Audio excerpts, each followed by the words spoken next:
I'm Nicola Murphy. I am the site manager for the Calgary Wildlife Rehabilitation Society.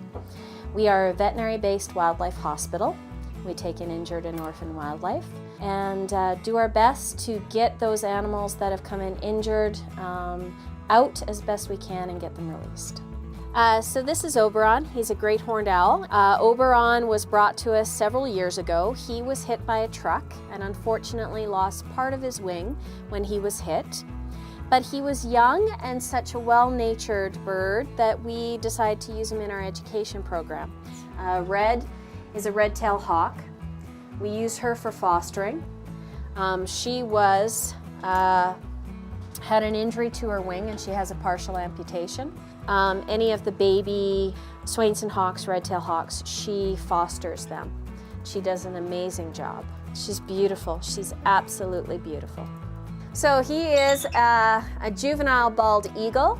They start to develop their coloration, the white head and the tail feathers when they're about 4 or 5 years of age. So he is just starting to molt into that. His beak is getting yellow, his eyes are getting yellow. He's starting to develop that coloration. He came in with a severe injury. He was found at McKinnon Flats, therefore his name is McKinnon. And he's probably upset because it's raining. Even though this is his natural habitat, he prefers to be inside. A few years ago, Beaky came in with a fractured jaw and a beak malformation. And so we've been working with her for a couple of years to repair her beak.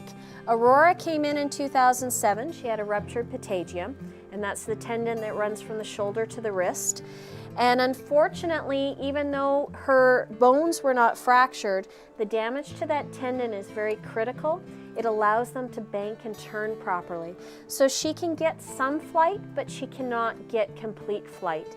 And when you're dealing with their home range, which is in the tundra, she would not be able to hunt properly and she wouldn't be able to survive. So they've been with us for a few years now. Aurora definitely has. And unfortunately, the criteria for release is not there. But we've had amazing opportunity to transfer them to the Assiniboine Zoo so that they have a larger enclosure and that we know that their care is going to continue and that they're going to be okay. So the Calgary Wildlife Rehabilitation Society is a registered charity. We are a registered nonprofit. We do not receive public funding or direct city funding or anything like that. We rely on the donations from the public.